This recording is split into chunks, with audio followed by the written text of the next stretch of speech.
নানা প্রসঙ্গে। তৃতীয় খণ্ড। প্রশ্নকর্তা প্রশ্ন করলেন, আপনি তো ব্রহ্মকে বললেন চরম বা চূড়ান্ত উপাদান, তাহলে তার আবার স্তর বা পর্যায় কিভাবে হয়? শ্রী শ্রী ঠাকুর বললেন, ধরুন রসায়নবিদরা গাছপালা, পাতা, শিকড় থেকে অ্যালকালয়েড বের করেন। অ্যালকালয়েড পুরোপুরি আলাদা করার অনেক আগে থেকেই তার পরীক্ষায় ফল ধীরে ধীরে স্পষ্ট হতে থাকে। এভাবে শেষ পর্যন্ত পুরো অ্যালকালয়েড আলাদা করা হয়, অবশ্য যতটা রসায়নবিদের জানা ও ধরার ক্ষমতা আছে সেইভাবে। আবার সেই পুরো অ্যালকালয়েডকে বিশ্লেষণ করতে গেলে তার ভিতর থেকে আরও অনেক রকমের অ্যালকালয়েড বেরিয়ে আসতে পারে। ঠিক এইভাবেই বোঝো। প্রশ্নকর্তা প্রশ্ন করলেন, দুটি কথা আছে, মুক্তি আর উদ্ধার। আপনার কাছে অনেকেই মুক্তি বা উদ্ধার চাইতে আসেন, কিন্তু জিজ্ঞাসা করলে তাঁরা নিজেরাও ঠিক বলতে পারেন না যে আসলে তাঁরা কি চান। এর মানে কি? শ্রী শ্রী ঠাকুর বললেন, মুক্তি তখনই হয় যখন মানুষ তার আদর্শের সঙ্গে এত গভীরভাবে জুড়ে যায় যে তার মনের জটিলতা বা কমপ্লেক্সগুলো আর তার ওপর কোনোভাবেই প্রভুত্ব করতে পারে না, বরং আদর্শের প্রতি সেই গভীর অনুরাগী তার সমস্ত বৃত্তি বা প্রবৃত্তিগুলোকে নিয়ন্ত্রণ করে। আর উদ্ধার হয় তখন যখন মানুষের সমস্ত বৃত্তি বা প্রবৃত্তি পুরোপুরি উচ্চতর বা উন্নততর দিকে ধাবিত হয়। প্রশ্নকর্তা প্রশ্ন করলেন, উচ্চতর বা উন্নততর মানে কি? শ্রী শ্রী ঠাকুর বললেন, এমন আদর্শ যার প্রতি অনুরাগ বা সংযুক্তি মানুষের অস্তিত্ব ও উন্নতির গতিকে আরও দ্রুত উচ্চতর স্তরের দিকে নিয়ে যায়।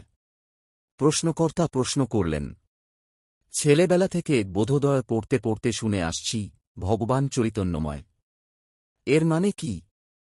শ্রী শ্রী ঠাকুর বললেন, ভগবান মানে ঐশ্বর্যে পূর্ণ, আর যিনি সেই ঐশ্বর্যের ওপর পূর্ণ আধিপত্য করেন তিনিই ঈশ্বর। এই আধিপত্য তাঁরই স্বাভাবিক, যার চৈতন্য বা সারা প্রবণতা বিশেষভাবে তীক্ষ্ণ। যার চৈতন্য যত তীক্ষ্ণ তিনি বিষয় বা বস্তুকে তত গভীরভাবে উপলব্ধি করতে পারেন, আর এই উপলব্ধি থেকেই তিনি সেগুলোকে নিয়ন্ত্রণ বা পরিচালনা করতে পারেন। এই পরিচালনাই আরও বেশি আধিপত্য এনে দেয়। তাই যিনি মাথার থেকে পায়ের আঙুল পর্যন্ত পুরোপুরি চৈতন্যময় বা সচেতন, তিনিই ভগবান, তিনিই ঈশ্বর। প্রশ্নকর্তা প্রশ্ন করলেন, আপনি যে চৈতন্যের কথা বললেন, সারা প্রবণতা, এর মানে কি? শ্রী শ্রী ঠাকুর বললেন, সারা প্রবণতা মানে হল কোনো কিছুর সংস্পর্শে এলে তার সম্বন্ধে যথাযথ অনুভূতি বা জানার ক্ষমতা। প্রশ্নকর্তা প্রশ্ন করলেন, আপনি ভগবানের কথা বললেন ঠিকই, কিন্তু ছেলেবেলা থেকে শুনে আসছি যে ভগবান সূক্ষ্ম দেহ নিয়ে আকাশে বিরাজ করেন, সত্যি কি তাই? শ্রী শ্রী ঠাকুর বললেন, তিনি আকাশেও থাকতে পারেন, পাতালেও থাকতে পারেন, মাটিতেও, পশুতেও, মানুষেও থাকতে পারেন। মূল কথা হল, যেখানে ঈশত্ব বা আধিপত্য আছে সেখানেই ঈশ্বরত্ব আছে। প্রশ্নকর্তা প্রশ্ন করলেন, তাহলে মানুষ ঈশ্বরকে কোথায় খুঁজবে? শ্রী শ্রী ঠাকুর বললেন, পতঞ্জলি যোগসূত্রে বলা আছে, যাকে ক্লেশ, কর্ম, কর্মের ফলের বিড়ম্বনা এবং বৃত্তি থেকে উদ্ভূত বাসনা এসব কিছুই দমন করতে পারে না, এমন বিশেষ পুরুষকে ঈশ্বর বলা যায়। আবার যার জীবনের সমস্ত বৃত্তি ও চাহিদা একমাত্র ইষ্টের স্বার্থ প্রতিষ্ঠার জন্য নিবেদিত, যিনি ইষ্টের জন্য এতটাই উন্মাদ যে ইষ্টের কল্যাণ ও পুষ্টির জন্য নিজেকে পুরোপুরি সমর্পণ করেন, এবং সেই কারণে ক্লেশ, কর্ম, বিড়ম্বনা, বাসনা ইত্যাদি কিছুই তাঁকে চাপা দিতে পারে না, যিনি সব কাজে সফল, কৃতার্থ এবং সংকল্পে অটল, এমন ব্যক্তিও সব বিষয়ে প্রভুত্ব লাভ করেন। তাঁকেও আমরা ঈশ্বর নামে ডাকতে পারি।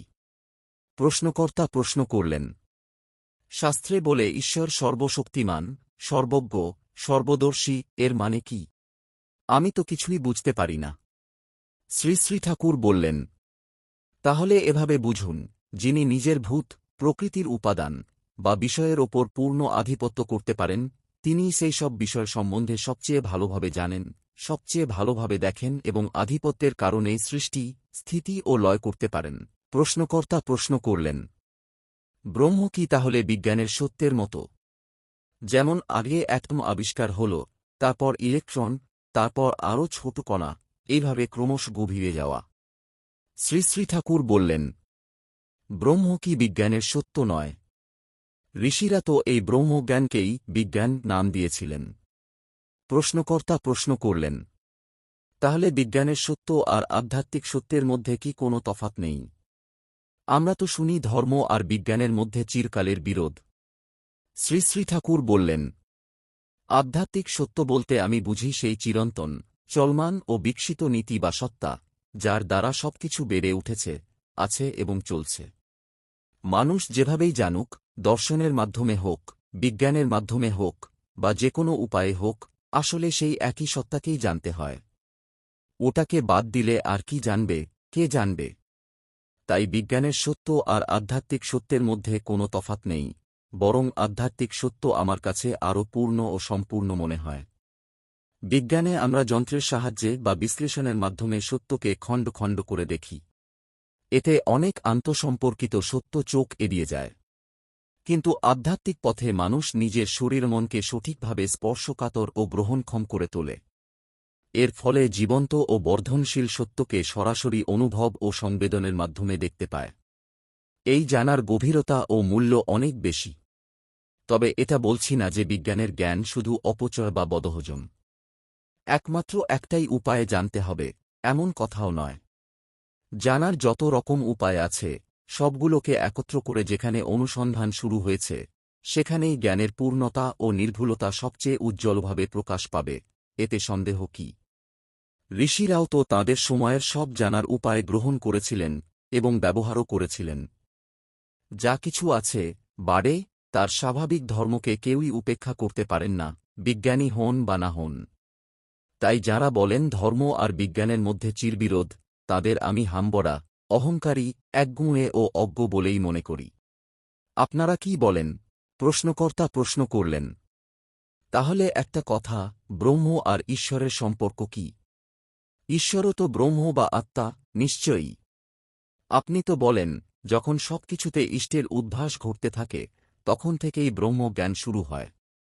শ্রী শ্রী ঠাকুর বললেন, ঈশ্বরত্ব বলুন আর ভগবানত্ব বলুন, এসবই হয় অধিকার করে নেওয়া, নিয়ন্ত্রণ করে রাখা বা পালন পোষণ করে বাড়ানোর ক্ষমতা অর্জনের মধ্য দিয়ে।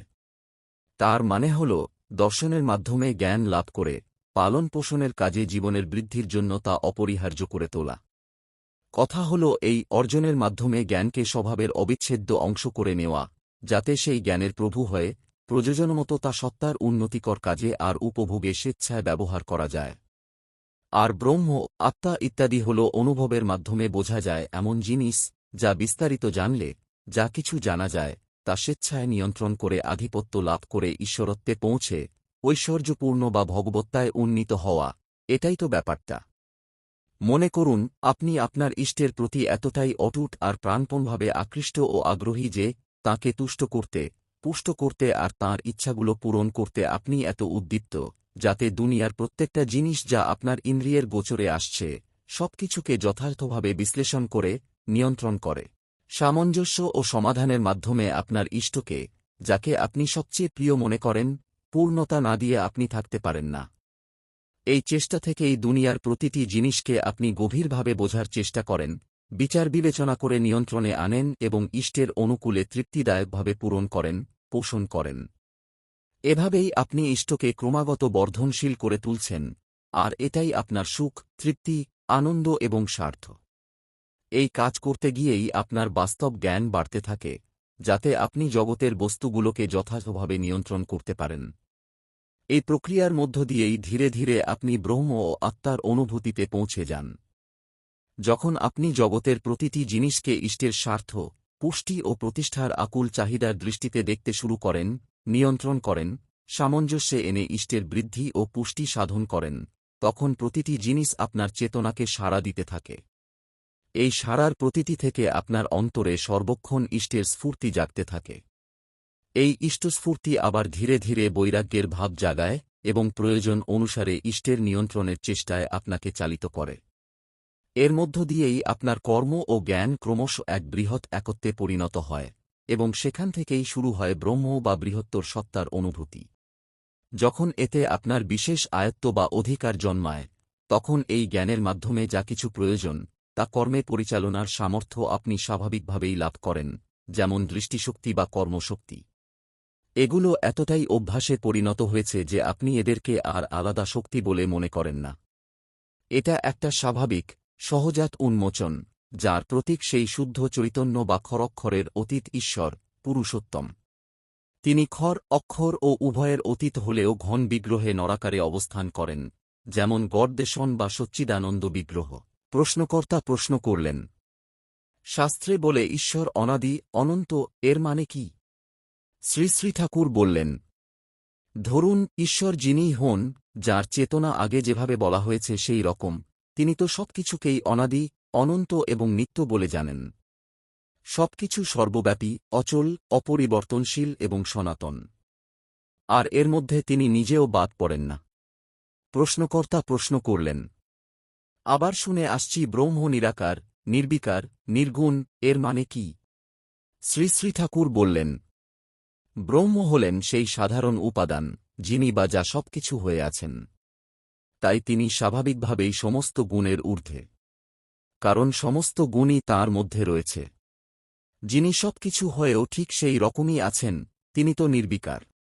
আর যাঁর সত্তা সব রকম আকারকে অতিক্রম করে, তিনি স্বাভাবিকভাবেই নিরাকার।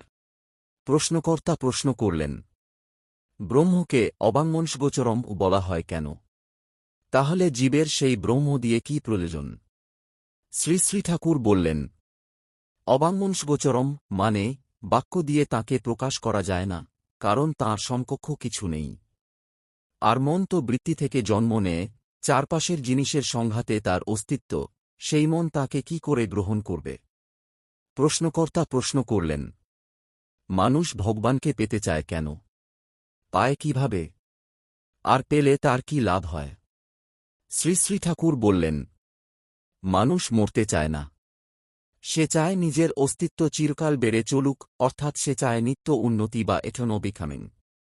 এই উন্নতি খুব তাড়াতাড়ি হয় যখন মানুষ তার প্রিয়তমের বিলভড সঙ্গে যুক্ত হয়। মানুষের এই প্রিয়তমের এত দরকার, কারণ সেই প্রিয়তমের মাধ্যমে সে নিজের অস্তিত্বকে অনুভব করে এবং আনন্দ ভোগ করে। যে প্রিয়তমের প্রতি ভালোবাসা ও আসক্তির ফলে মানুষের উন্নতি ক্রমশ উচ্চতর দিকে এগোতে থাকে, সেই প্রিয়তমেই তার কাছে সবচেয়ে প্রিয় হয়। এইভাবে প্রিয়তমের সঙ্গে যুক্ত হতে হতে তার জ্ঞানেরও ক্রমশ বিকাশ ঘটতে থাকে। যত এগোতে থাকে, ততই সে তার প্রিয়তমের মধ্যে ঈশ্বর বা ভগবানকে দেখতে বা জানতে পায়, যেমন অর্জুন শ্রীকৃষ্ণের মধ্যে ভগবানকে দেখেছিলেন। এর ফলে তার নিত্য উন্নতি চলতে থাকে, সঙ্গে থাকে নানারকম আনন্দ। সে মনে করে, আমি তাঁর চিরকালের দাস, তিনি আমার চিরকালের প্রভু, আমি তাঁতে চিরকাল অনুরক্ত, চিরকাল ভোগকারী, চিরকাল সেবক, এবং এটা চিরন্তন। এখান থেকেই বোঝা যায় মানুষ ভগবানকে কেন চায় এবং তাতে তার কি লাভ হয়। প্রশ্নকর্তা প্রশ্ন করলেন, আমাদের দেশে তো দেখি অনেকে ভগবান পাওয়ার জন্য জীবন ও সংসারকে তুচ্ছ করে একটা কাল্পনিক সুখের পিছনে ছোটেন। ফলে এই জীবনও নষ্ট হয়, পরজন্মে কিছু পান কি না তাও ভগবানই জানেন। এই কারণেই তো আজকাল দেশের অনেকে, এমনকি কিছু নেতাও, ধর্ম আর ভগবানের উপর এত বিরক্ত বা অবিশ্বাসী। শ্রী শ্রী ঠাকুর বললেন, ব্যাপারটা ঠিকমতো না বুঝে উল্টোপাল্টা বুঝলে এইসব গোলমাল হওয়া খুব স্বাভাবিক। আবার দেখুন, প্রায় সব মানুষই বিয়ে করার পর এমন বদলে যায় যে বউয়ের পক্ষে যারা অনুকূল নয়, বাবা মা, ভাই বোন, আত্মীয় স্বজন, তাদের সে স্বাভাবিকভাবেই ত্যাগ করে। অথচ এই ত্যাগ নিয়ে কারুর মনে খুব একটা প্রশ্ন ওঠে না। তবু বিয়ে চলছে, ছেলেমেয়েকে বিয়ে দেওয়ার জন্য বাবা মা নিজেরাই খুব উৎসুক ও ব্যাকুল হয়ে ওঠেন, মনে করেন বিয়ে না হলে তাঁদের জীবনের একটা বড় স্বাদই অপূর্ণ রয়ে গেল। এই অদ্ভুত ব্যাপারটা কমবেশি সবাই জানে, তবু এ নিয়ে কেউ খুব বিরক্ত হয় না বা এটা বন্ধ করার কথা ভাবে না। এখনও পর্যন্ত তা হয়নি। মানুষ যখন তার আদর্শের সঙ্গে গভীরভাবে আবদ্ধ হয়ে পড়ে, তখন তার জীবনে অনেকটা এরকমই ঘটে।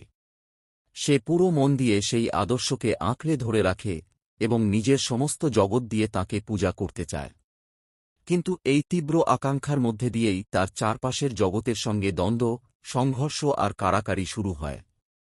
তবু সে তার প্রিয় আদর্শের প্রতি এতটাই নিবেদিত থাকে যে চারপাশের প্রত্যেকের অবস্থা জেনে শুনে তাদের সঙ্গে এমনভাবে মানিয়ে নেয় যাতে সেই আদর্শকে সবার মাঝে প্রতিষ্ঠা করতে পারে, উপহার দিয়ে, পূজা করে তাঁকে তৃপ্ত ও সন্তুষ্ট করতে পারে এবং নিজেও সার্থক বোধ করে।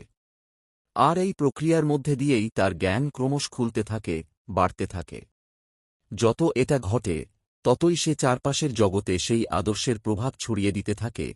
এটাই তো আসল ব্যাপার। এভাবে চারপাশের জগতে মা, বাবা, ভাই, বোন, আত্মীয় স্বজন সবাই থেকে যায়। যদি সে সত্যিই সঠিক পথে পরিচালিত হয়, তাহলে স্বাভাবিকভাবেই তার পরিবেশ পূর্ণতা পেয়ে আত্মসমর্পণ করে।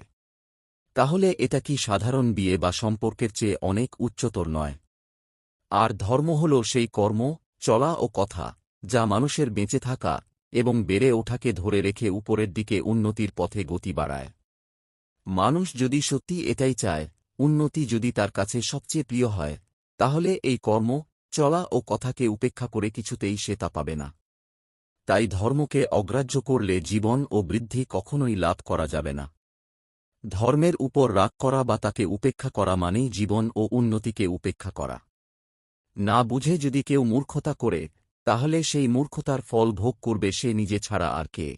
প্রশ্নকর্তা প্রশ্ন করলেন, গীতায় যজ্ঞের কথা আছে। যজ্ঞ শব্দের অর্থ কি? এই শব্দটি ভারতে অতি প্রাচীন কাল থেকেই চলে আসছে। কিন্তু আজকাল দেখি পুরোহিতরা কিছু মন্ত্র পড়েন আর আগুনে ঘি ঢালেন। এমন কাজের আজও কি কোনো অর্থ বা সার্থকতা আছে? শ্রী শ্রী ঠাকুর বললেন, যজ্ঞ মানে আমি বুঝি সম্বর্ধনা করা, অর্থাৎ মানুষ যাতে সব দিক থেকে বেড়ে ওঠে, উন্নত হয়, তার জন্য সেবা করা, সম্মান করা। যজ্ঞের মূল কাজই এগুলো। এই যজ্ঞই ছিল আর্যজাতির বিশেষ বৈশিষ্ট্য। তাই প্রাচীনকাল থেকে তাদের যা কিছু করার ছিল, তার সবকিছুর মধ্যেই যজ্ঞ, অর্থাৎ সেবা ও সম্বর্ধনা, গভীরভাবে জড়িয়ে থাকত এবং তা অবশ্যই পালন করতে হতো। এই সেবা সম্বর্ধনা বা পূজা আগুনে ঘি ঢালা ইত্যাদি অনুষ্ঠানের মাধ্যমেও প্রকাশ পেত। বিভিন্ন সম্প্রদায়ের নিয়ম অনুসারে তারা তা করতেন। কিন্তু মূল কথা হল, কেবল আগুনে ঘি পোড়ানোকে বাদ দিয়ে তাঁরা কখনও সেবা পূজা করেননি। আর যদি সেবা সম্বর্ধনাকে বাদ দিয়ে শুধু আগুনে ঘি পোড়ানোকেই যজ্ঞ বলা হয়, তাহলে তা তো ছাইয়ের ওপর ঘি ঢালার সমান, একেবারে নিরর্থক। প্রশ্নকর্তা প্রশ্ন করলেন, কিন্তু আগুন জ্বালানো বা ঘি ঢালার দরকারই বা কি? এগুলো বাদ দিলে কি হয়? শ্রী শ্রী ঠাকুর বললেন, আর্যদের মধ্যে অনুষ্ঠান বা আচার-আচরণের প্রতি একটা বিশেষ ঝোঁক ছিল। এই অনুষ্ঠানগুলো পরিবেশের ওপর এমন একটা প্রভাব ফেলত যে মানুষের মনে উদ্দীপনা ও উন্নত ভাব জাগত। ফলে যা করার কথা তা সহজে ও উৎসাহের সঙ্গে করা যেত। তাছাড়া আগুনে ঘি, উত্তম কাঠ, চন্দন ইত্যাদি জ্বালালে বাতাসে ঔষধি গুণযুক্ত কণা ও আয়োনাইজড কণা ছড়িয়ে পড়ত। এতে পরিবেশ বিশুদ্ধ ও শক্তিপূর্ণ হয়ে উঠত। যারা সেখানে উপস্থিত থাকতেন, তারা শারীরিকভাবে উজ্জীবিত হতেন এবং রোগব্যাধি থেকেও অনেকটা রক্ষা পেতেন। সব মিলিয়ে দেখা যায়, তাদের প্রায় সব কাজই ছিল মানুষের বেঁচে থাকা ও বেড়ে ওঠাকে সেবা ও সম্বর্ধনা করার জন্য। তাই তৎকালীন সময় ও পরিস্থিতি অনুযায়ী যা উপযোগী মনে হতো তাই করতেন। এখানে কিছু বাদ দেওয়ার প্রশ্নই ওঠে না।